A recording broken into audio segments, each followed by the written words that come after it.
There are stories that connect us to ourselves and to each other. These stories reveal who we are and show us the many vivid colors of our truth. Welcome to Soul Wanderings, where we raise spiritual awareness and foster connections through these shared stories and personal experiences. Now, exclusively on KGRA Digital Broadcasting, your hosts, AJ and Natalie. Hello, Wanderers. Welcome to Soul Wanderings. I am AJ. And I am Natalie. And we are your happy hosts. Happy host, that's for right. Wednesday evening of wandering. Welcome, welcome. I always look forward to Wednesday. You do? Yes. Do we say that every week? Well, we probably do. But I feel it every week. So I guess it's just kind of part of the part of the experience that we're in. Oh, happy day. Yeah, it doesn't matter what kind of day I have on Wednesday when we get here. It's like, yeah, this is why we do what we do. This is why. To reach all of you beautiful humans and share time and space with you. And it's just really extraordinary. Learn new things, wander with another wonderful soul. And we do. We have a new wonderful soul that will be joining us this evening, new to the show. And we'll be chatting about NDEs. You love talking about NDEs. I do. I love talking about NDEs. It makes me feel a little less crazy. It's like, I'm not the only one in the world that did that. No, actually, there are so many people. And more people are coming forward with their experiences because it's being talked about more. And that is just awesome. We can have more authentic and open communication about what happens when we transition. I can tell you that so I had one person in one of my grief groups that shared her NDE, and it was really profound for people in the group to hear that there was this continuation after, and they were highly affected by it. So that's a thing, right? It's, just to understand there is no death. And really, when you talk to someone that died, their body died, and their soul you just had awareness after it. You can't, there's something that connects us in our soul that says, what? Oh, so yesterday in the group that we had quite a discussion on, several people throughout their grief experience will talk about, I just want to know if my loved one's okay. And then someone asked yesterday, so do you think that I'm really worried about my loved one being okay, or is that a reflection of me not being okay? And I said, probably. When you're working on living without your loved one, then you're really not okay. You're just not okay.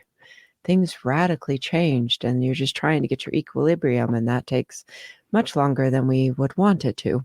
It does. Absolutely.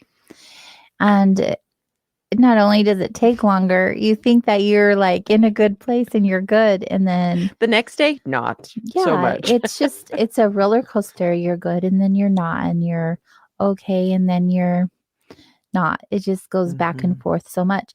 In fact, our guest tonight has experience with grief as well as the NDE. And so it will be a double journey story for sure. Oh yes.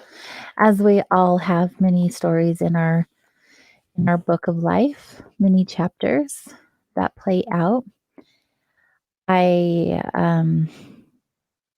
think it's neat though when you have an opportunity to have, it doesn't even have to be an NDE, right? Anytime that you have an opportunity to see life in a different lens because of an experience that you went through, that profoundly changes you and alters the course of your direction.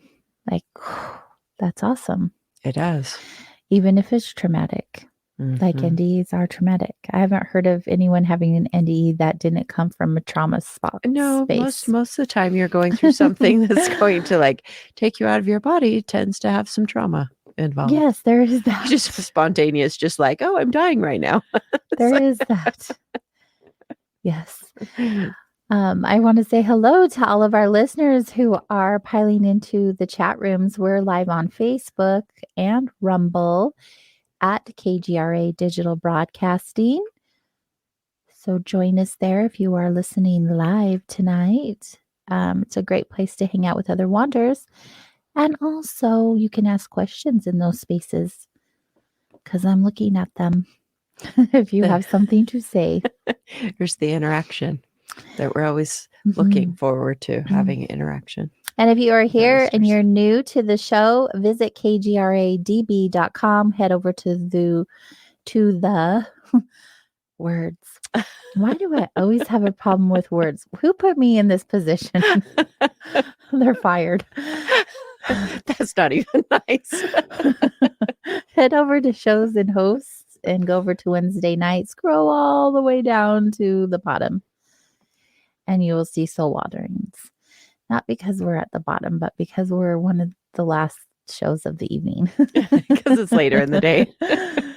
And you can learn more about myself and Natalie there, as well as at soulwanderings.com. We can have you link to all of our social on soulwanderings.com.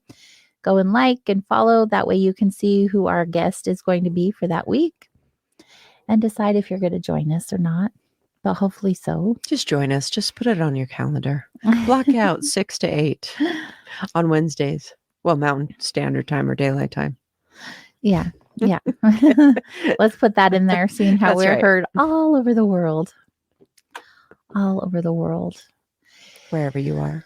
Yeah. So how's your week been? So it's been interesting. I've been one of my loves is human design, as we've mentioned before on the show, and so I've been binging about that, learning about form and function. I just see it all the time, and so that's an aspect. And then I was just doing some considering or wondering, if we want to say it that way, about how there's this theme, and it's definitely true that we grow the most when life really challenges us the most. True. And I was just wondering about that. Most of our guests have been able to, it's like a rocket fuel in some ways. It's like some life challenge comes along in a significant way. And when we stand up to it, face it, move through it, and grow. It's the beautiful side of the difficult stuff in life. And we've had a few different, at least 2 guests talking about soul constellations and cleaning up ancestral roots and stuff. And so this week I kind of launched myself into some work around that, my own personally. So good. And I'm just amazed at the things that it's just kind of uncovering. And so one of the kind of the threads was that when you have someone else's stuff or things, and I happen to have inherited things from that's not my bloodline.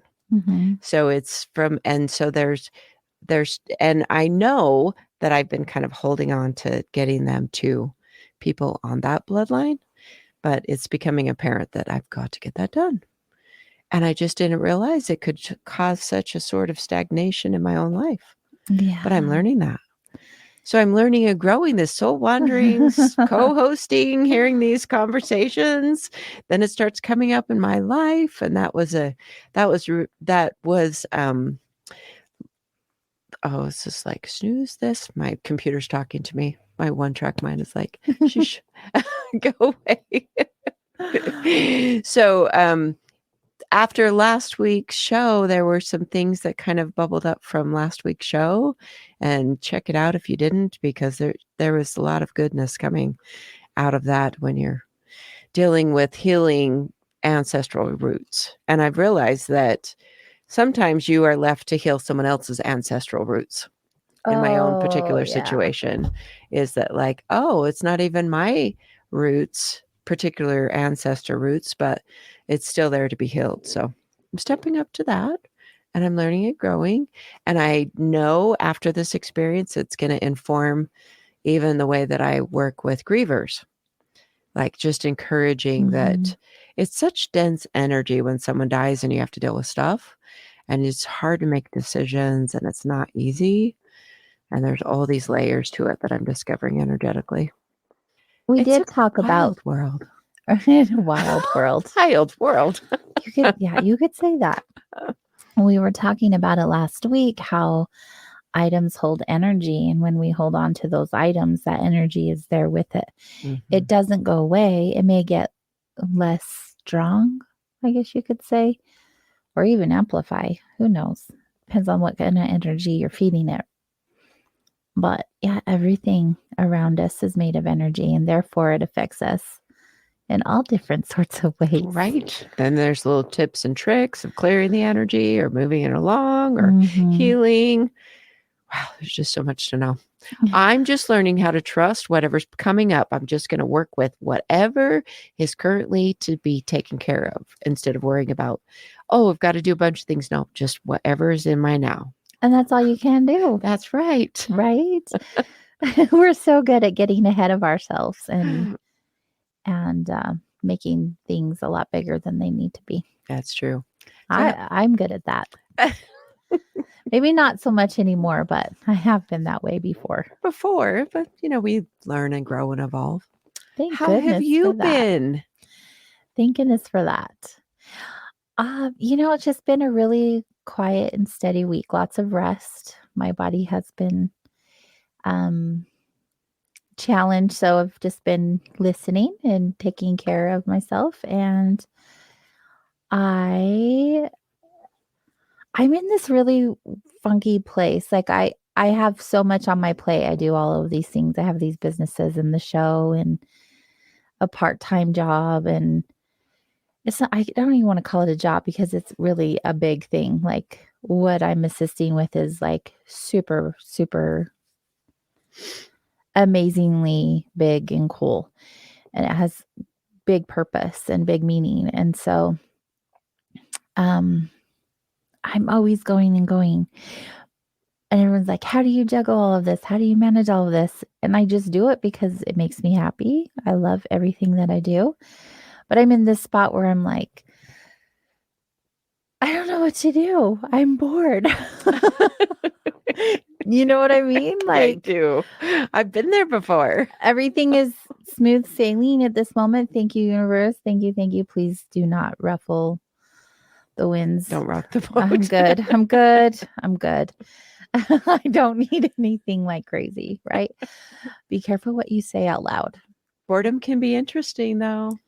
Yeah. And it's not that I'm like bored, like I have nothing to do. And I don't know. I think I'm just, when you get into a routine and everything is just going so smoothly, you're like, what can I do? What can I add? Make some drama? No, take X that, delete, no She's drama. Like, no, that's not it. It's not even excitement. I don't know what it is. Everything's just good. And I'm grateful and blessed for that. Don't get me wrong, but I might just need to you're probably just moving through an emotional wave. You'll be all right. Yeah, I mean, that is my human side. I don't know what it is. It could be the weather. I don't know. But you ask me, people are always like, how are you, AJ? And the quick response is always say, I'm good. Yeah. Because I am. But do you ever really think, how am I? Like, how am I really? How often do you check in with yourself and like, how am I really good right now? Am I great? Am I going through something? Like, am I good? And sometimes it's really, this is just me as an observer because I do this. You ask someone how they're doing and they tell you how they're doing. And then you just carry on conversation. And a lot of times they don't even ask you how you're doing. So you don't need to answer. Right. And I have a challenging time being authentic in those situations because when they ask me if I'm good, if I'm not good, I'm going to say, I'm not that good today. But also, they don't want to hear that. Well, that's an assumption. Maybe they're just, well, sometimes people are just like, how are you? And that's a casual social norm. Or sometimes they're checking in. See, I feel very ungrounded right now. You can tell I'm all over the place. Let me just check in. Everybody just check in. Bring ourselves back into our body. What is happening right now? What is here happening? Now. Yeah, I'm all over the place. But I'm also super good and just chilling. And you asked me how I am. I don't know, Natalie. Do you know it's interesting? Good, we were just having a know. conversation earlier. It's just like, what is going on this planet right now? Or maybe in our outer society, just outside of just you and I. But there seems to be just like a lot of unrest. Okay, so I love that you brought that up. Being in the space that I'm in, when I have the opportunity to talk to a lot of people and hear about what they're going through, there is always a common theme every single week. And this week has been, people have been feeling super fatigued. Everyone's like, I'm just tired. I don't know why. I just have no energy. I'm getting sleep, but I'm not rested. And that's one of the things that have been coming up a lot. And the other one is that people just aren't connecting to their greatness. Like and the way that I can explain that is their self-worth is being questioned, or they don't even know who they are. They're questioning all of these things about life, because if we're being honest, the world is a shit show right now. It is really. And there's no nice way to put it. It just really is messy. And I really feel like we're just taking in all of this collective energy, because everything is so uncertain and so shaky right now. And so with that happening and all of these people coming in with a similar theme, I've noticed this has actually been last week and this week. So you know that since we've been here in Utah, it's not typical to see the Northern Lights or the Aurora Borealis. Right. And there's intense solar energy. Now we are affected by all of that stuff. Absolutely. Those solar particles just run right through us. So it makes sense to me that we're experiencing that right now, which is cool. I've seen some amazing photos up through the canyon. I went chasing them the other night. Did you? I did not find them. Well, but I did find, this is an experience, because I'm like, I'm just going to go and I'm going to drive out to where it's darker around here, and I'm going to see if I can see them. But I didn't. But I did find quiet and just a little bit of a escape. I'm like, I should do this more often. Just drive out by myself and find a place to by park. yourself. I'm like, pick me up. And, okay, yes, I could. No, I could. I would drive by and pick you up. That would be more fun. And we'd be like talking. So I ended up parking by where there was a canal running. The frogs were croaking. So I could hear the water and the frogs. That's lovely. And it was dark.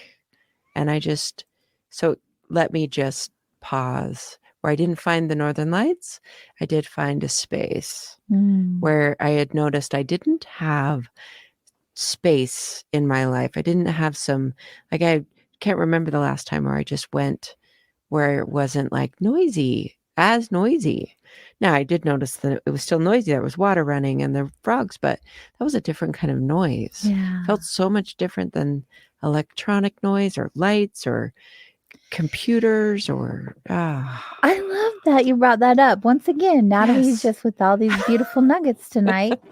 I binge watch YouTube. Everyone knows this by now. Our connection to nature is being lost, right? Oh, yeah. Everyone, we know this. Everyone's running amok, or faces in their phones or electronics. But thank you for doing it on Wednesday night. Right. And don't stop watching Soul Wanderers.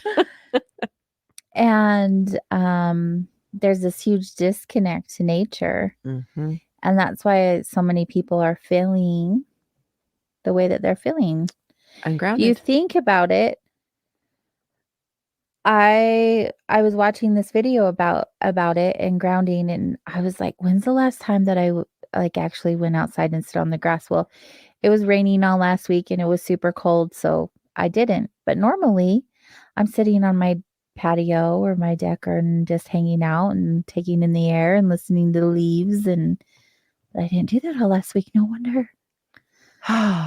So see, now it's just as we talk, Go then it outside starts in becoming nature. right. It's becoming aware. You're like, oh, I did hadn't take done that for time a to while. do that today.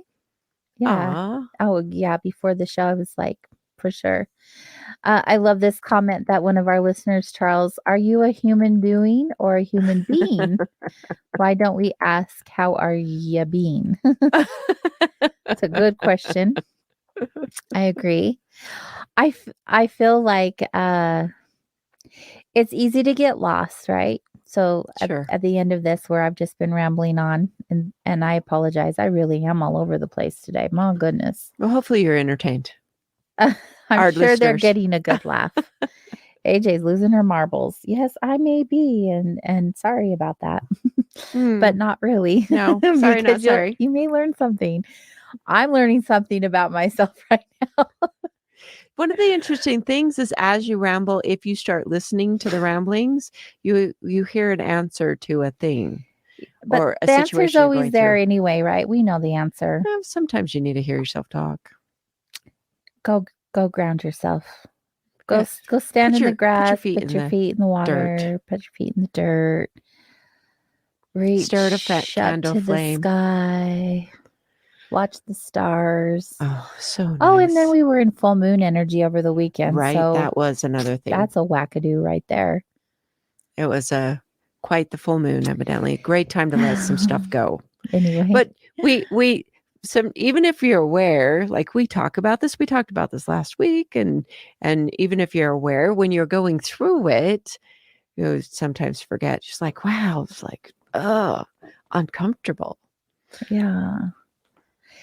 I've been creating a lot of art lately, so that's been good. Yeah. Love it. It's good. Love the art. Sometimes that's that. Well, you're that creative force. You've got that creative force in you. Thank you. To just go, let's do some artistic things. Yes. I am revisiting ideas to assist people through art again. So that's coming back up. Getting some downloads and some information. That's a thing. And I'm really excited to see what that manifests into. There are people that I know that can use that sort of assistance. It's so good. It's so good. I want to know from everyone out there, what are you guys feeling like? What's your energy like lately? Are you affected by where the planets are? Are you affected by the weather? Are you affected by the collective energy? Are you guys tired this week? Are you questioning what's the purpose in life? Yeah, your self-worth and the meaning and purpose in life. I just get really interested because if we have these handfuls of people coming into our healing center and they're all feeling this, like, is this all over? So leave comments here on Facebook or Rumble. I just am really curious to know. It's also nice to know that you're not alone in feeling these sorts of things. It's a collective energy shift. We're in the collective. Yeah, right. There we go. So tonight's going to be exciting because my favorite topic, not that I want anyone to run out and have an NDE by any means. It's beautiful when you hear the story afterwards, but there's a lot that goes behind the experience. So we will have the opportunity to hear about our guest's experience tonight. Her name is Rosemary Thornton, and when we return, she will be here to join us. So stay close, everyone.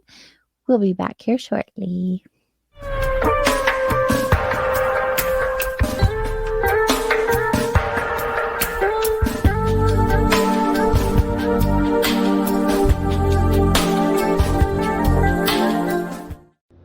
Hundreds of thousands of people have claimed contact. If you're met face to face with something so alien, that will change you. It changed me. Strange things would happen. This was something that I kept buried for years. On Saturday, April 29th, KGRA Digital Broadcasting and Virgil Films have partnered to bring you an event that could open your mind to new possibilities. Watch John Yost recount his story in his documentary Alien Abduction Answers. After the movie, participate in a live interactive panel where you can ask your questions in real time. You don't want to miss this event. Go to kgradb.com to claim your spot. Did you know 75% of Americans are chronically dehydrated? If you struggle with focus, run low on energy, or when it's time to finally sleep, you simply can't, this can all be linked to dehydration, and Fuel Up has the answer. Our proprietary formula contains the finest cellular hydration with the strongest immune-enhancing natural ingredients. The Fuel Up system is made up of 3 different incredibly tasting varieties. Wake kickstarts your day with a jolt of caffeine. Play boosts focus while hydrating your cells. Rest not only helps you relax, but also rejuvenates your cells while you sleep. Here's what our clients have to say. I really don't miss my coffee, and you can tell the difference. So I'm going to take it for the energy. I'm going to take it for the play. I'm going to take it, all day. And it works. That's the thing. It works. We love it. Take the Fuel Up Challenge now, where we offer a Feel the Difference money-back guarantee. Fuel Up for life.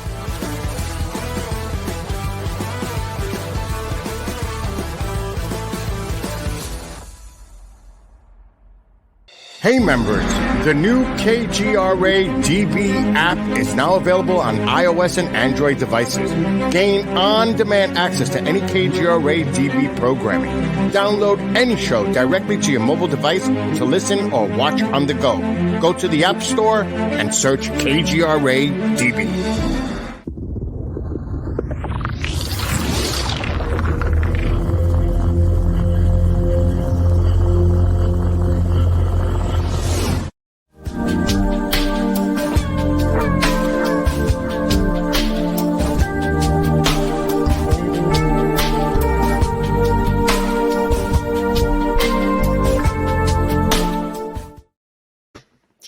Hello, everyone. Welcome back to Soul Wanderings. We're going to get right into our guests. No more chit chat for me. For 20 years, Rosemary Thornton enjoyed a national reputation as an expert on old houses. She's the author of 9 books and has been featured on everything from PBS, History Detectives, to BBC Radio. In 2016, her husband committed suicide, and 2 years later, she was diagnosed with a life-threatening illness. Tonight, we'll hear from Rose and the experiences that occurred afterwards. Hello, Rosemary. Welcome to Soul Wanderings. Hi. Thank you for the invitation. Can you hear me okay? Absolutely. Yeah, Good. we're excited to have you. Thank you. It's been a couple months since I've done a podcast, so this will be an adventure. Well, welcome back. We tried to Thank book you. you a while ago, but I know that we had to reschedule you because you weren't feeling well. So I'm really glad we have the opportunity to have you and break you back into the interview process. So your story begins with trauma, as a lot of people's do when they go through an NDE. But before your NDE, it began. You had life-altering experiences with the passing of your husband at the time. Do you want to start there, or do you want to tell us a little bit about who you were before that experience, so we have an idea of who you are and the things that you went through? Well, yeah, the story really starts with my husband ending his life. It was a surprise. There was no warning, no expectation that such a thing would ever happen. And after he did that, I lost my mind for a time. I'd always been a very sensitive soul and, I don't know, an artistic type. And it pretty much ruined me. I went into a deep pit of despair and depression. Couldn't eat, lost a lot of weight. Very hard time, to say the least. And for 29 months, this went on. And I had 3 prayers I said every night. One of them was, I asked God to heal me or let me go because I knew I couldn't go on in this state. And the other one was help me with the decisions. As a result of his death, there had been so many difficult decisions to make. And I had severe decision fatigue to a point where every day I actually went out and I bought 10 white polo shirts and 4 pairs of jeans. So every day I didn't even have to decide what to wear. I just opened the closet and pulled out a pair of jeans and a white polo shirt. And then the other prayer was I was just, I don't know, I was just a lost soul and I needed help finding my way again. It was a very difficult time. My third prayer had been no life review. I had been through this horrible event and seen people's reaction. And if I was queen of the world, a title to which I aspire, I would make a rule that when somebody endures trauma of that level, we need to teach people how to be more sensitive to that. It is absolutely amazing how many people said things like, I lost my grandfather. I know what you're going through. Or even the people who would say, well, I lost my spouse to a sudden illness or whatever. Death by suicide is a death like no other. In fact, the American Psychological Association has likened it to one of the most severe traumas a human being can go through and said it can be on par with that of a concentration camp survivor. So it is one of the most difficult things people can go through. And if you don't know what to say, the best thing is to show up and shut up. It really is. One of the best things anybody ever did for me was they would just hold me and let me cry and cry with me sometimes. And that was wonderful. So often people are lost and they try to say something. And the other thing people do is try to say things to comfort themselves. That is an egregious mistake. They say things like, oh, I don't know what I'd do if I lost my Bobby. I just lay down and die. And, the subtle, not so subtle message of that is, I didn't love my husband enough to lay down and die. It's just, I don't know. There's so much that people do wrong involving suicide. And in fact, somebody was telling me a story the other day about a friend of theirs that lost a husband to suicide and the wife just disappeared. She just went away. Nobody heard from her again. And I've heard so many stories like that. And I don't know. It's very, very, very difficult. And being very sensitive and not expecting this. And I thought this man was the love of my life. I went into a very fast downward spiral. In fact, one of the psychiatrists, or actually a mental health care worker that met with my family early on, said that they would need to make arrangements for my long-term care because I would never be able to take care of myself ever again. And when I wrote that book, my first book in 2002 was on Sears homes, the Sears kit homes of the early 20th century. I overcame a lot of obstacles to have that book enjoy some success. And it was a lot of work and a lot of just sheer determination and will to make that book into a pretty successful title for me. And to go from that to just being this withering mass was nobody knew what to do with me because I'd always been very strong and capable and independent. And now I just sat around and hoped I could die. So 29 months went this way. And to say I had a suicidal ideation would be an understatement. That's one of the very severe problems with suicide is when the person that you love the most, when the smartest person you know does this, seems like a pretty good idea. Seems like it may be the thing to do. We talk about that among children where, the kids in high school tend to do this in clusters. But it's also a problem in family lines. It's a problem in families. When the person you admire and love does this, suddenly you realize, oh, that's what you do. Okay. When the pain gets too great, this is what you do. The biggest thing that kept me from ending my own life was that I have 3 children. And I didn't want to do to them what had been done to me. This was my second husband who did this.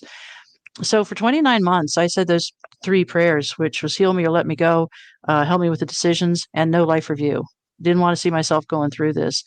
So 29 months out, I was just surviving, barely surviving. And every day I would tell myself, get through today. You can kill yourself tomorrow, but get through today. But, eventually you run out of road on that. Just, again, sheer willpower to stay alive. And I had some pretty disturbing symptoms, and I went to a couple doctors, one doctor and then another doctor, and I was diagnosed with cervical cancer stage 2, which meant it had already spread to a nearby area.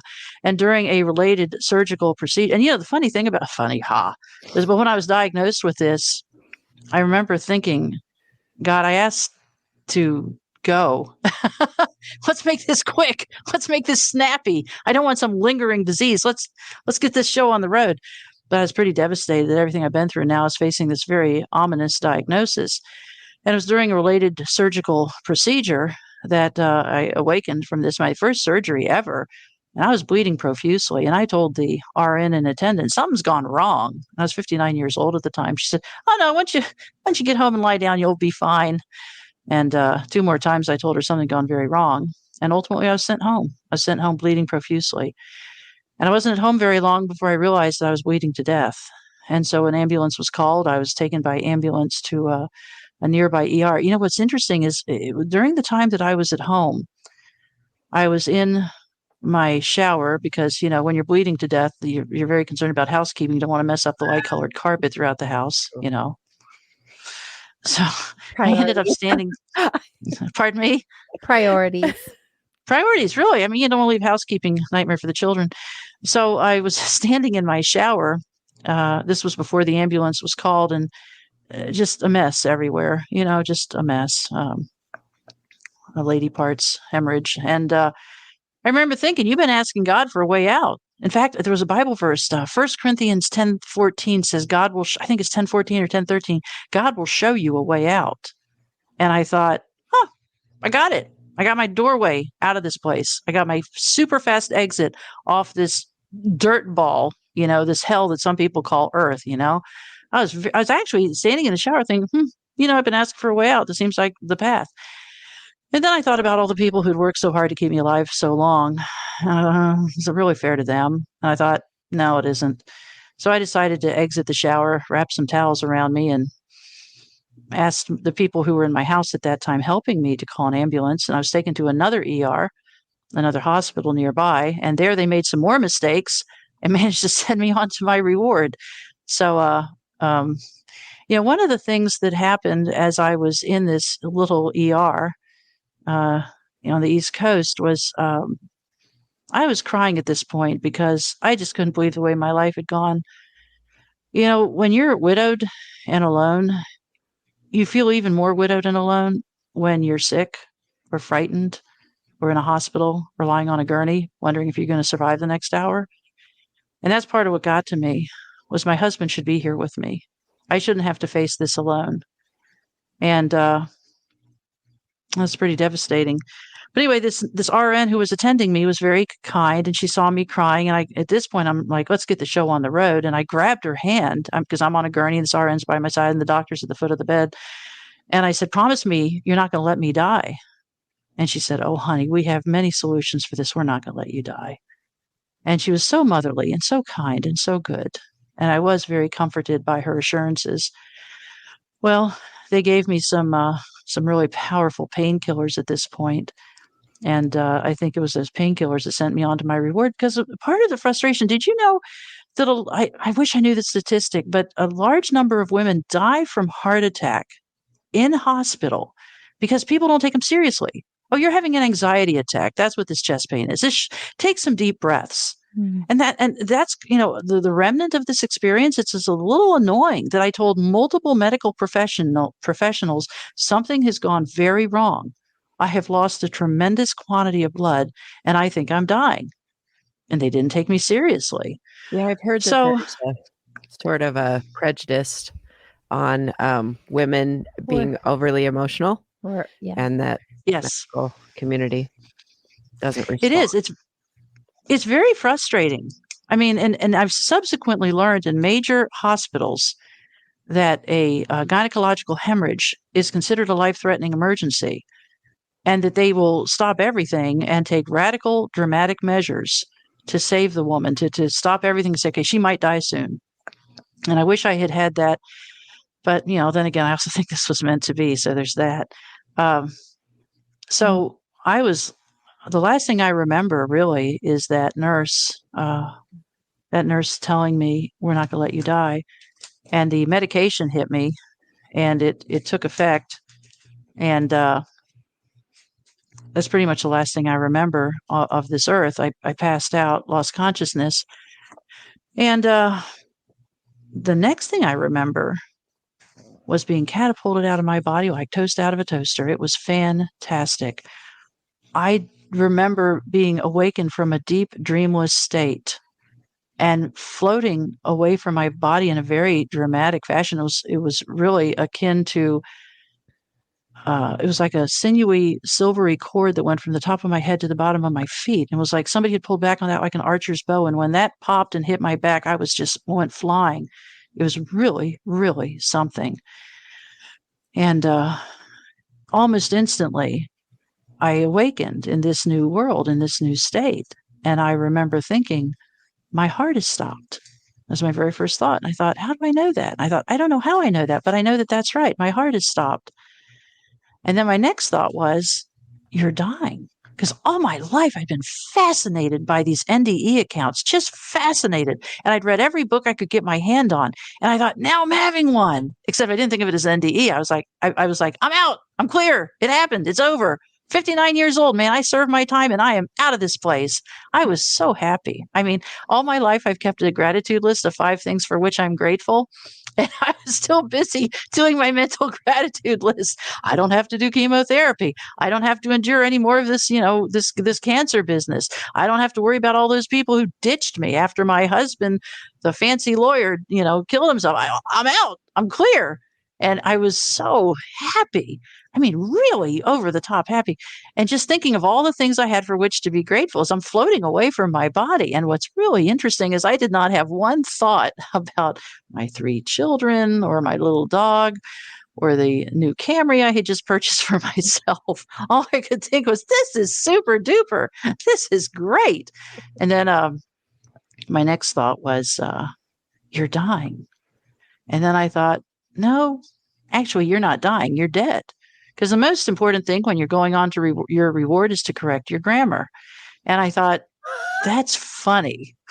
Here I am floating away from my body in this perfect blackness. And I'm busy correcting my proper tense, And I thought, and I laughed out loud because, I cracked myself up. I'm my own best audience. And I heard myself giggle. And I remember thinking, I still have my giggle. I still sound exactly like I've always sounded. And I'm still really funny. That was the other thing. And I'm also really smart because I'm like, you're dying. No, you're not. You're dead. There's a difference. Dying would be what you did 5 minutes ago. Dead is this. So, and I even remember thinking about, I had told my children when I pass on, I want 4 white horses with the ostrich plumes in their head. And I want the Victorian era hearse, being pulled by the 4 white horses. I mean, I want a big show. And I remember thinking, I'm not so worried about that right now. And I also remember thinking all my life, I've wondered what would take me out. And I was born and raised a Christian Scientist. And here I am, my first time in the hospital, and I'm gone. I just die, all this talk about the medical world. And I just, boom, dead. So I was thinking about all this. I was thinking about, boy, this is going to be a story for the folks at church. She went to the doctor for this one thing and she's dead. Anyway, I had a lot of those thoughts, and it was really interesting. It was really fascinating to me that everything was going. It was like my whole life I've been living on 60 amps, and I was now at 100,000 amps. I could think everything. I could see everything. I had so many thoughts. I had so many memories. I mean, everything was happening so fast. But I do remember thinking, I always wondered what would take me out, and it was some stupid little minor surgical procedure. But I also remember thinking, I still have my laugh. And not only do I have my laugh, I heard my giggle. And I thought, I don't have breath sounds. I don't think I have lungs. I don't think I have vocal cords. And yet I'm talking out loud because being a neurotic, ruminating writer, I am always talking. I had a dog at the time, and I would talk to the dog, talk to myself, talk to the dog, talk to everybody, So I'm still doing that. And I think in this heavenly experience, I'm hearing my voice. I'm thinking, how am I producing sound? Not only am I producing sound, I started life in broadcasting, so I know what my voice sounds like. And I think, I sound like I've always sounded, and yet I'm dead. This is really interesting. So what is the mechanism by which I'm producing sound and hearing sound, and I hear my giggle? And then I realized, and also just this joy of everything that's happening around me and taking it in and thinking, this is great. And one of the things, because right after this experience, I was in the hospital for a few days, but I wrote all this down as soon as I was back home. And I thought, okay, when you were floating away from your body, what did you say precisely? And I thought, I like floating. Floating is fun. This is great. And for somebody who's been a wordsmith her whole life, I'm like, you sounded like a 4-year-old. And that's one of the ways I know I had no intention of coming back whatsoever. I like floating. Floating is fun. This is great.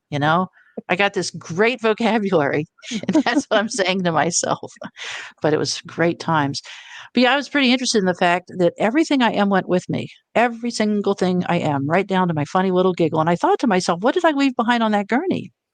And I really thought about that for a minute. I thought the anxiety, the regret, the guilt, the fear, the ruminations, the self-loathing, because that's the other problem when your husband kills himself. Every argument, it took a long time for even my memories to come back, but every argument I thought, no wonder he did this. You were a terrible wife. Remember that time you yelled at him about, fill in the blank? Remember the time you argued over this and that and everything? And all that was gone now. All that guilt was just gone.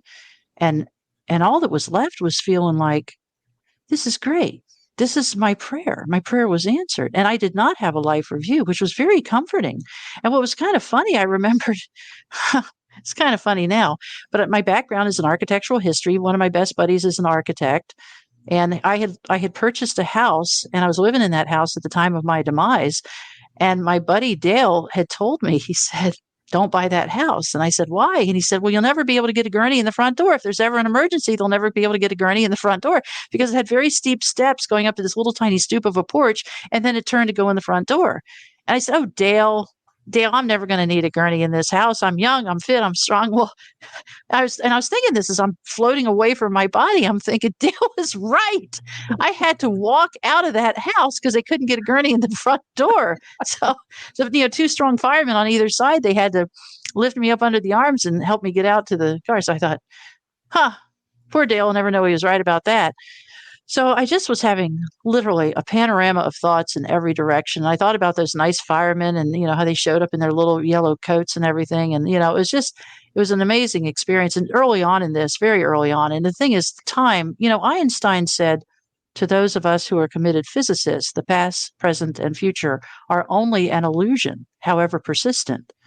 And in this experience, I was dead for a little more than 10 minutes.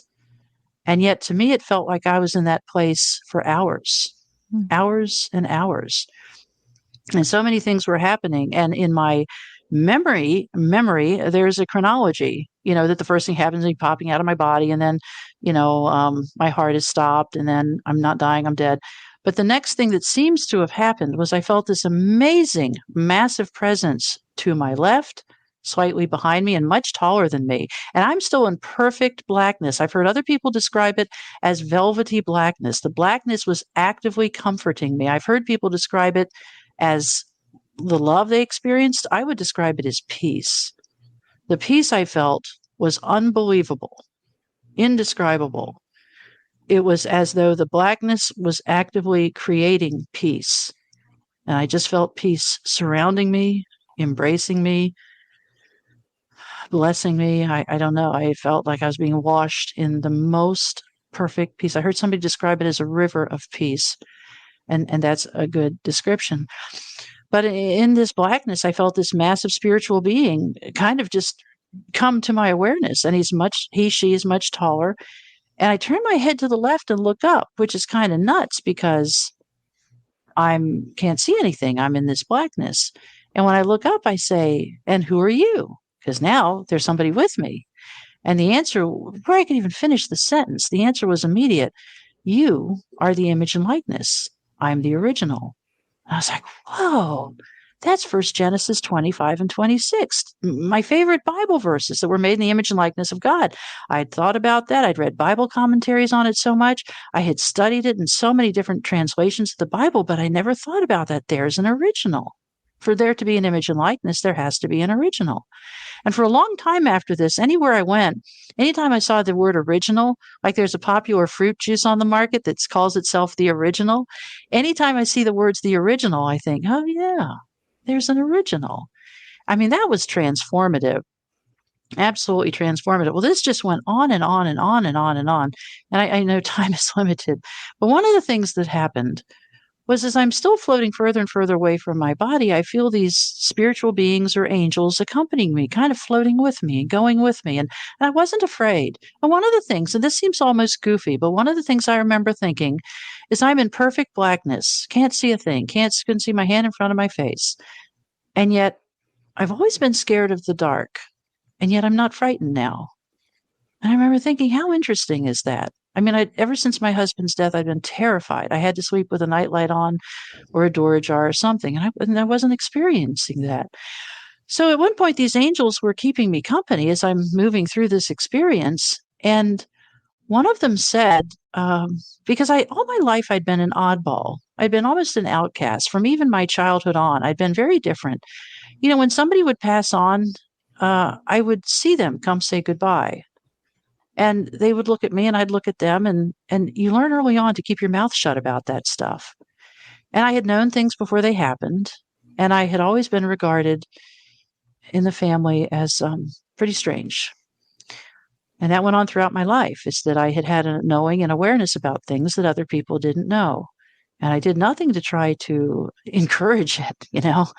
But in this experience, an angel that was with me said, remember when your mom told you that when you were born, you were given up for dead. And the angel said, you didn't almost die. You crossed over then and you came back. Because in this floating away from my body, I remember thinking, I've been here before. I have a memory somewhere of this. And that was so comforting. And it was like, and I remember saying to the spiritual being or angel, you know what, that would have been good to know 59 years ago. Would have been good to know back in that experience. But, oh, well, here we go into the next experience. Doesn't matter now. But so many things were explained to me and made clear to me. And one of the things that came to me was a Bible verse, and I think it's Corinthians, I'm not sure. But Paul talks about the peace that passeth all understanding. My whole life I had suffered from panic attacks and anxiety and all the et ceteras that go with that. But in this experience, I had perfect peace. And I realized this is what Paul was talking about, the perfect peace that passeth all understanding. And I thought, this is it. You cannot describe this to somebody. You cannot explain this to somebody, but this is perfect peace. And I also realized, and I try to think about this every day, is it's not that this was added on to me. It's that the bad stuff was taken away from me. I left all that anxiety and upset and guilt and all those negative emotions we tend to feel behind. And one of the things that was made clear to me, this was very powerful. There's an old song, going home, I'm just going home. Y'all ever heard of that? Oh, wow. You need and she to, talks apparently. Yes, it's performed by Siskel, Siskel, but it's an incredibly beautiful song. And she talks about mom is there waiting for me, dad is there, and it's just passing through an open door.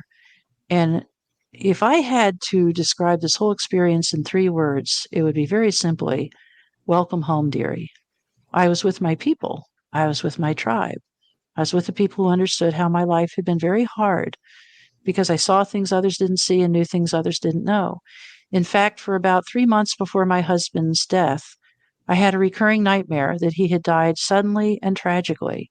And I had lost my home and lost so many of my possessions, lost all my friends, and I was alone trying to start over. And I would wake up from that dream. This was before his death. This was months before his death. I'd wake up from that dream and I would literally just sit up in bed and either read the 91st Psalm, which is a psalm of protection, a psalm of housing, or I would grab my husband in the bed next to me and wake him up and say, I just had this terrible dream. And one day as he was leaving for work, because he worked at City Hall, one day as he was walking out the door, I always gave him a big hug before he left. And as he's walking out the front door, I very distinctly heard a spiritual being standing beside me, watching him walk with me, and said, prepare yourself. This chapter of your life is coming to an end. He'll be gone soon. And I decided it was just a clarion call to pray harder, better, more. And I did. And part of what I lost in this experience was my faith. I mean, I thought those dreams, well, now I know they were prescient, but I thought those dreams were saying, pray more about protection, pray more about his life, pray more about his safety. So that was very hard to reconcile that with what had happened. But in this experience, floating away from my body, I had such peace, such perfect peace. I forgave myself. I understood God. I felt silly that I had ever questioned the existence of God. It was all so powerful, so incredible. And it went, as I said, it felt like for me it lasted for hours. And yet so many things were answered for me and so many things were made clear. I see we're coming up on a break. Should I continue or what? Oh, this is a good place to stop. Why don't we do that? Okay. When we get back, you can continue on with your journey story. Thank you. We'll be right back.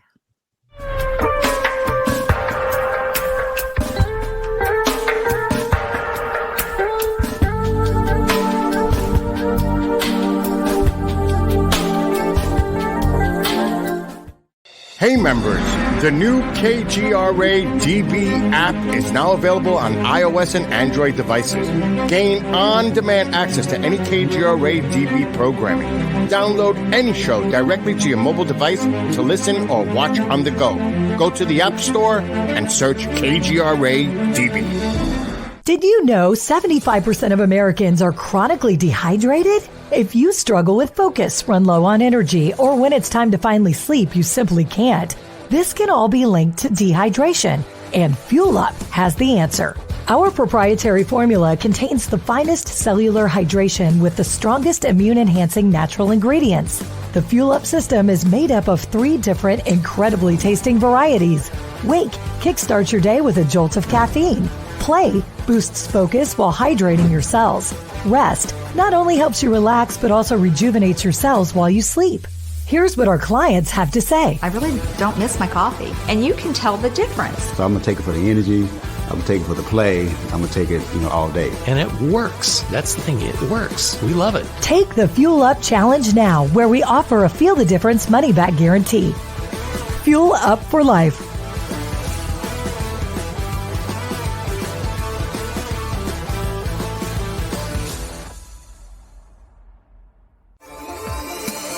You're listening to the KGRA Digital Broadcasting Network.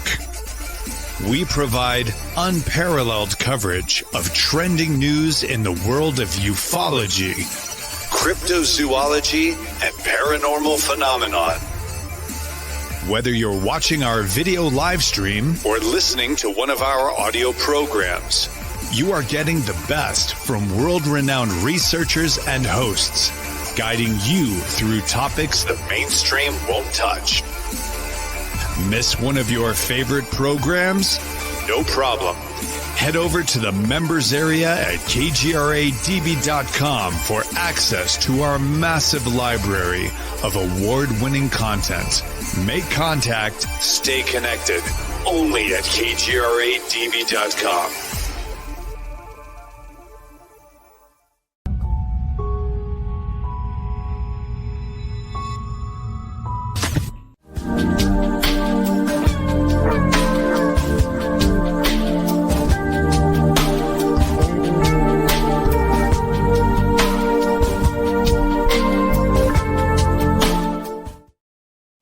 Hello, everyone, and welcome back to Soul Wanderings. I am AJ. And I am Natalie. And we are your hosts. Yes. And tonight we are wandering. We're doing both, actually. Yes. We have a lot of questions.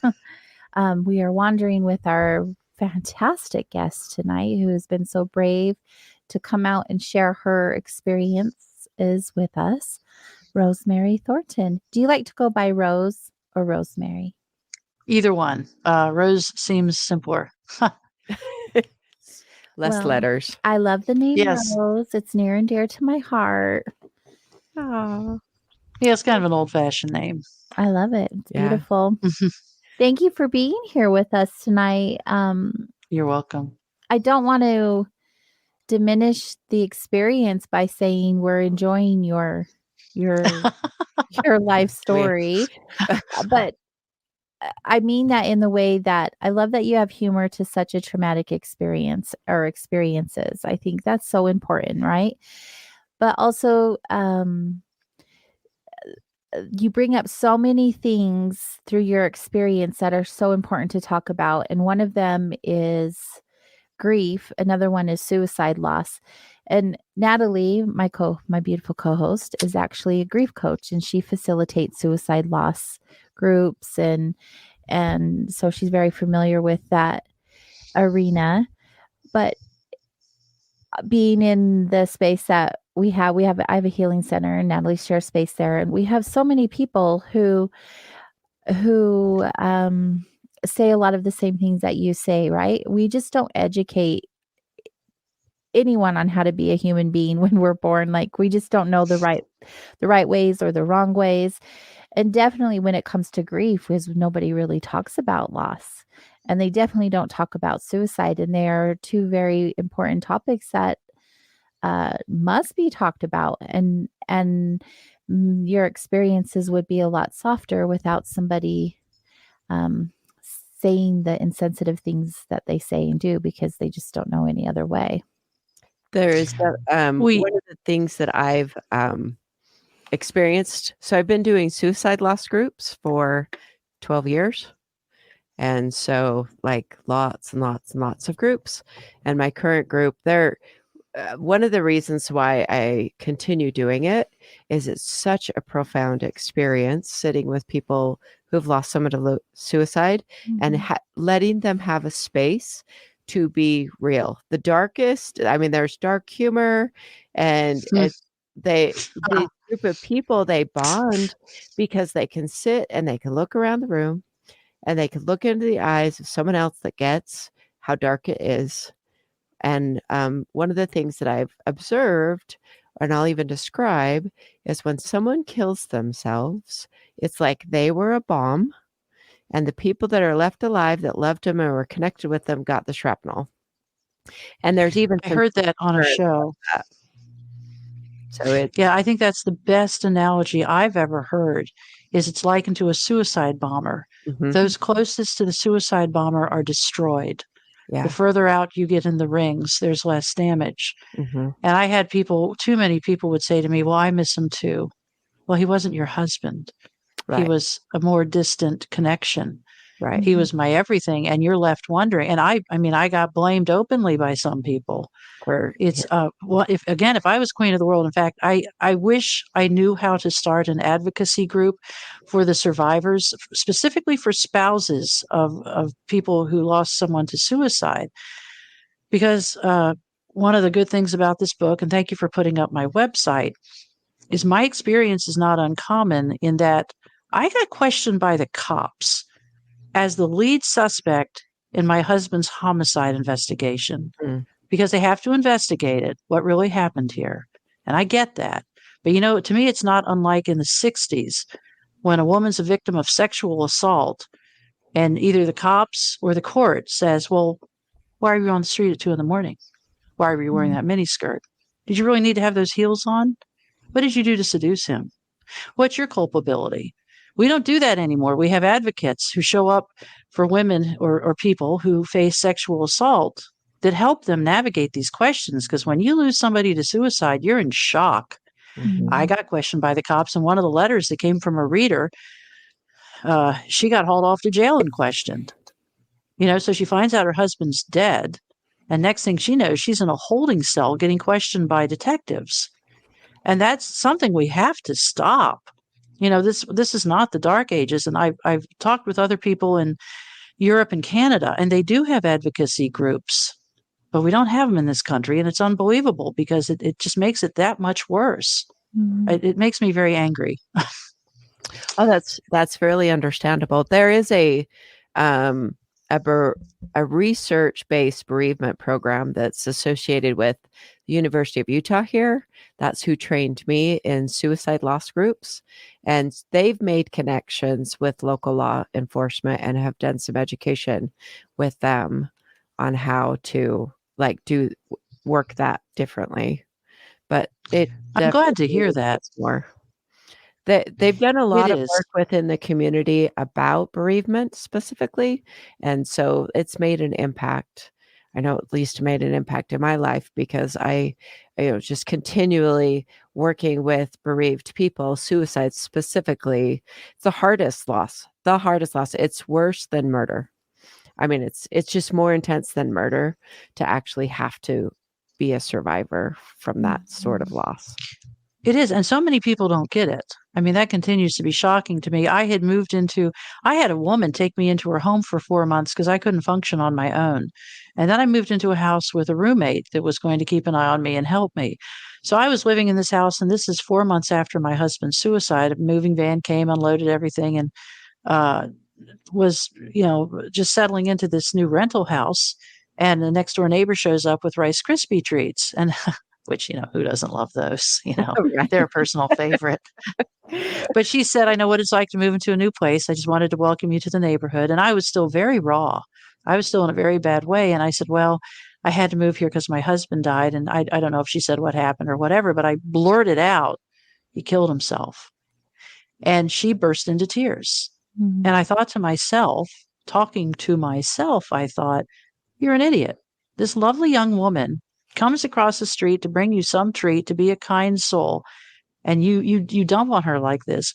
And after she cried for just a moment, she said, my brother did the same thing. And she said, people don't understand what it does to the family. And it's since been my experience that when I tell somebody this, they often burst into tears or they turn away or whatever. I guess it's kind of a shared experience that you can only understand after you've been through it. But yeah, we've got to figure out in this country we turn people like me, trauma survivors, into lepers. We make sure they're isolated. We don't give them support. We scare people. There's a man that interviewed me for his podcast that also does grief coaching. And he talked about when his 15-year-old daughter died during a bout with the flu. And this is years and years ago. And somebody said, you didn't give her cough syrup, did you? Because if you gave her cough syrup, that's probably what killed her. Yes. And the thing is, people are looking for the thing to comfort them. Mm-hmm. And the thing I got asked constantly, was there a note? Did you know he was going to do this? Did you know he was depressed? But were there any signs? They're not saying that for my benefit. They're saying that to talk them out of this horrible thing ever happening to them. And people like to build up layers of protection to make sure whatever you're experiencing is never going to happen to their happy home. And, when I was at the visitation, I mean, my husband was a important man. And at the visitation, we had probably 400 people show up and, the closed caskets behind me and people are filing up, through the line to come offer me condolences. And you see them. I mean, I used to be a reporter a billion years ago, but you see them, they're hugging their spouse a little tighter as they approach that casket. They're putting their head on his shoulder. And I'm like, do you not see what you're doing? No. You're comforting each other, but you're not helping me. Right. So people don't know how to respond or behave. And we don't heal in isolation. We heal when we get out in the world and have people that help us. Like my friend who took me in, and then another friend who was a caretaker for a time, a caregiver, I guess I should say. That's what heals us. But, we were talking before the break about I was floating away in this blackness. And what's kind of funny, and this is, after my heart has stopped and I think I'm done. I think I'm out of here. And I'm like, this is great. We are done. And I remember thinking, I felt like I'd just been granted early release for good behavior. I mean, that's what I thought. I thought I served my 59 years. My time is up. I am out. Little did I know. But at some point, no. Yeah, at some point, I'm no longer floating, but I'm in a white room and I'm on my own 2 feet. And I think, this is interesting. And even now, it's a little bit frustrating to not know exactly where to. It's like somebody took my batteries out. That 1 minute I'm floating away in this blackness. The next moment I'm in a white room. But in this white room, there's a door about, I don't know, maybe 20 feet in front of me. And I remember thinking, I don't know if I have feet. I don't know by what means I can move. But I know if I have an intention to get to that door, I'll get to that door. And I also thought, all those NDE accounts I've read, I know what that door is. when I go through that door, I'm done. I'm crossing the Rubicon. I am out. I am out of here. And we don't need to have any discussion because I don't want to go back. So it's not up for negotiation. That's right. I have made my decision and I am done and done. But in this white room, there was it was almost like a pea soup fog. There was a mist falling all around me, but it wasn't just falling. It was swirling around me, almost dancing around me. And it was a very beautiful white mist. The whitest paint actually has some blue in it. And that's what gives it its intense white color. This room was the most perfect white I'd ever seen. And the walls were white. The ceiling was white. The floor was white. Everything in it was white. And this mist that was falling on me was almost sparkly. It was very beautiful. And it was all around me. And I was with an angel at this point, a spiritual being. And I said, "Hey, what's this? What is this? This is pretty cool. What's going on?" And what I was told is that sometimes people die with such an impression of what took them out. They become so connected. Their identity becomes so tangled up with the disease process that they think that's who they are. And this was likened to a spiritual car wash. As one of my friends said, leave your muddy boots at the door.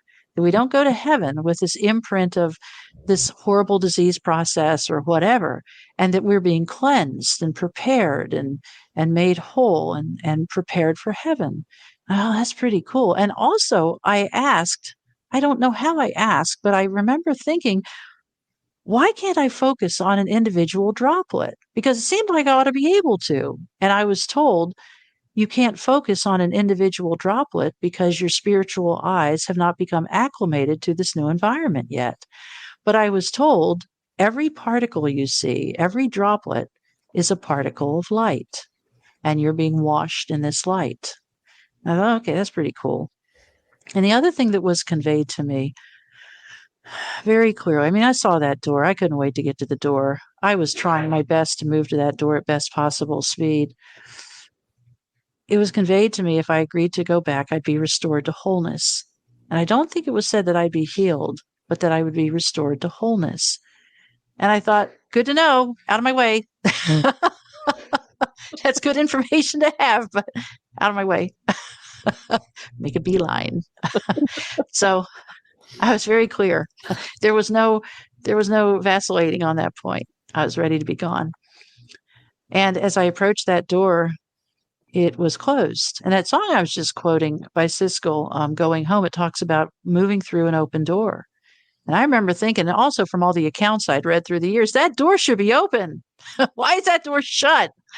But I put my right hand up to push through the door, pretty interested in the fact, right-handed on earth, right-handed in heaven. I thought, right hand. And as I did so, I paused. I can hardly believe I did that. But I paused and I said, is this the divine will for my life? And in retrospect, I think part of the reason was when you're in that place, you just want to serve. You just want to do God's will. You just want to do the divine will. And you really do put human will aside, which is good. And the answer, before I could even get the sentence finished, before I could even finish the question, the answer was no, it's not. But whatever you decide, you go with all of God's love and mercy and blessings and care. There isn't a wrong decision when you're seeking to do the will of God. I was like, okay, good to know. I'm doing the door. I was like, sweet, I'll take that deal. And part of that, there isn't a wrong decision when you're trying to do right, is the answer to that second prayer. I can't handle any more decisions. Mm-hmm. And that was, I believe, divine saying, no, there's not going to be a wrong decision here. And yet, as I turned my attention back to that door, I was ready to go. I mean, like jog through. And I had a vision of that RN who had been so motherly and who had comforted me as I laid on that gurney in that little ER. And in this vision, and it was a powerful vision, it was like I was present for an event. In this vision, she was now in a hospital supply room, sitting on a little metal stool, leaning forward, her head in her hands, sobbing uncontrollably. And I watched her. I mean, I was in this experience. And I watched her as she said, I promised that woman I wasn't going to let her die, and I lost her. And I thought, please don't do this to me,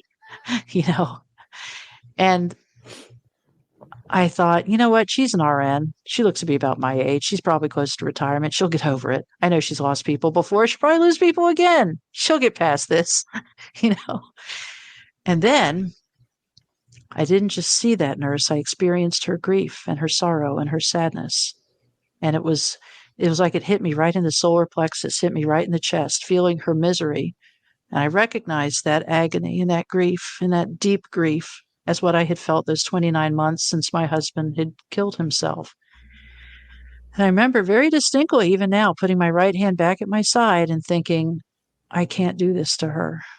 If I can spare one person that much agony and that much suffering, I have to go back. And man, that was hard. That was real hard. But I put my right hand back down by my side and I thought, okay, I guess I have to go back. And boy, in a millisecond, I was back on that gurney. There was no whoosh. There was no moving backwards. I was back on that gurney in that little ER. And now, instead of leaving me alone in the room, they had called in everybody. There was a lot of stuff happening in that room. And they couldn't wait to throw me on a gurney. And I was transported by ambulance to a major trauma center. And I was there for a few days. But, while I was in that hospital, lots and lots of stuff happened. But one of the things that happened, when you bleed to death, a 59-year-old woman bleeding to death, and I was gone for more than 10 minutes. By the way, one of the interesting things, they can't do CPR on somebody who bleeds to death because it just pushes out more blood. Well, the medical belief is after 5 or 6 minutes, without any oxygenation to the brain, it's fried. You're permanently and irrevocably damaged. But I came back from this with a serious upgrade. I really did. And not only was there no damage, but I suddenly just felt more enlightened. I really did. I felt very different.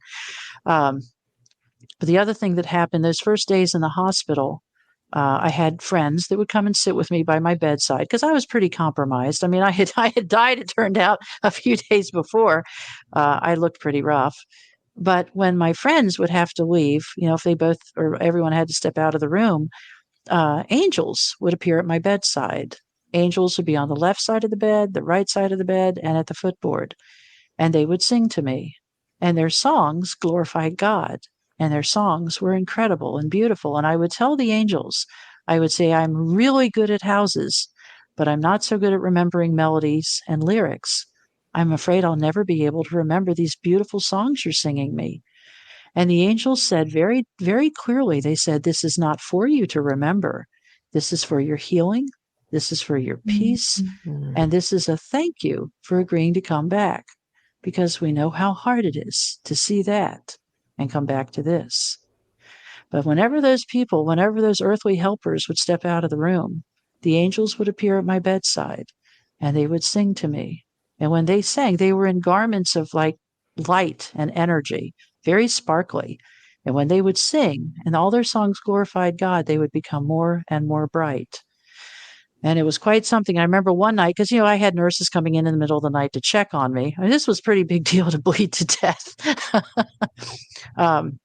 When the nurses would come in to check on me, sometimes they'd come in right after the angels. And one nurse said, you seem very, very bright, very, very on. And I said, I know I am. And then another night, one of the nurses came in to check on me and she smiled. And I could see that smile as just literally love. And the brightness of that love filled the room. And that nurse smiling at me and the love that filled the room, I burst out in tears. And the nurse said, are you okay? And I said, I'm just feeling all the love. They never know what to say to that.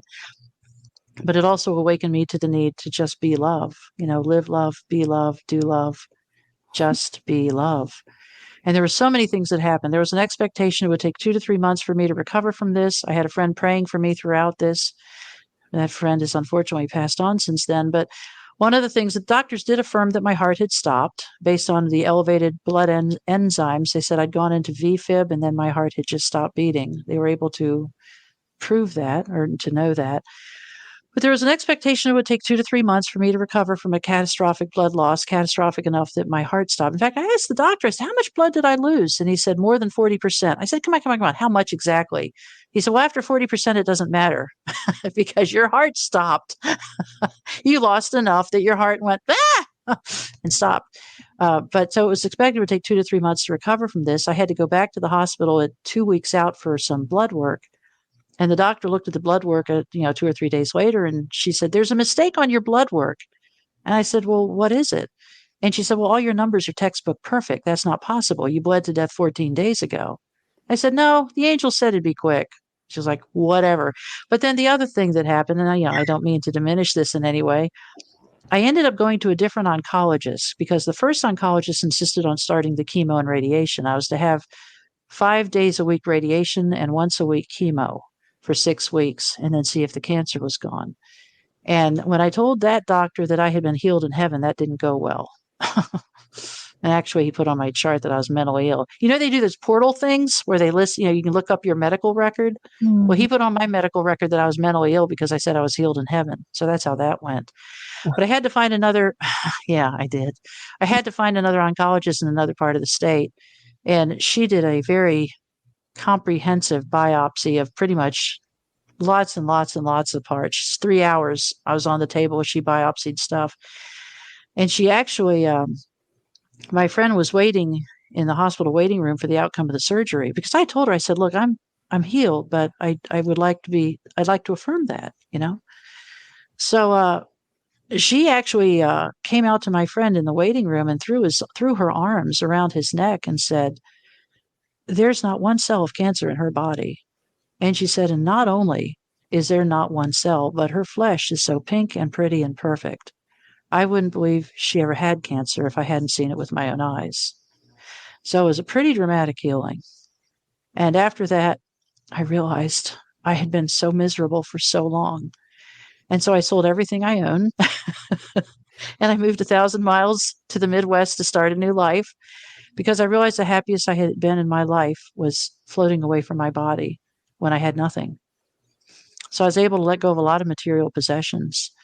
And I moved 1,000 miles, and people laugh at this. I actually had this on an online dating profile. I like watching corn grow. People would write and say, what? What are you talking about? Have you ever really watched corn grow? It's really interesting.